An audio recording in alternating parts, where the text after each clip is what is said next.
Isang mapagpalang araw sa ating lahat. Kamusta na po kayo? Samahan ninyo po ngayon at pagnilayan natin. Ito, hindi lang uniforme, tao rin ang pulis. Sa motto ni Pope Leo XIV, "In the one, we are one."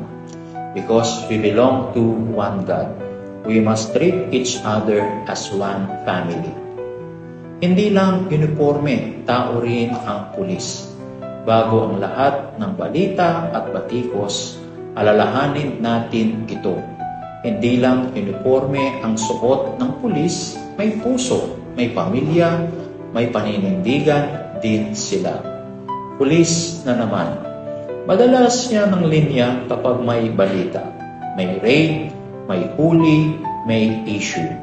Minsan pa nga, kahit wala pang buong detalye, may hatol na agad. Sila na naman. Mali na naman. Pero kailan ba natin sila tinanong? Kamusta ka, sir? Kumain ka na ba, ma'am? Anong kwento sa likod ng badge mo?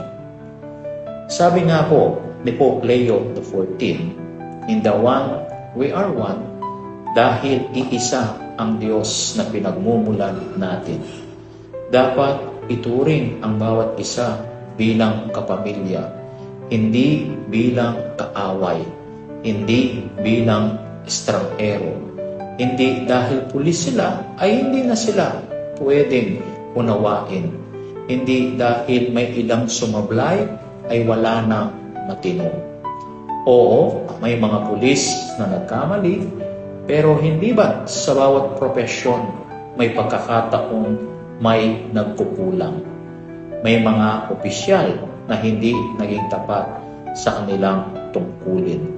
Ngunit hindi ito nangangahulugan na ganoon ang kabuuan, di ba? Sa bawat pulis na sumasablay, may isang tahimik na bayani. May isang tumatakbo papunta sa panganib habang tayo'y tumatakbo palayo. May isang hindi umuuwi para lang tayo makauwi ng ligtas. So we, though many, are one body in Christ and individually parts of one another. Sabi nga po sa Romans chapter 12 verse 5. Kung totoo nga ang in the one, we are one, dapat mas piliin nating magtulungan kesa mag-atulan. Mas piliin nating magdasal para sa mga pulis na nagsasakripisyo kesa mag-generalize sa mga pagkukulang ng ilan.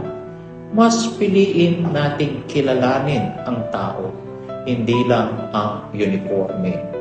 Pulis na naman, sana'y hindi na maging linya ng pagputya, kundi maging simula ng malasakit. Pulis na naman, baka pagod na siya. Pulis na naman, baka may pamilyang hinihintay siyang makauwi. Pulis na naman, baka kailangan niya ng dasal at hindi ng duda. Because we belong to one God, we must treat each other as one family.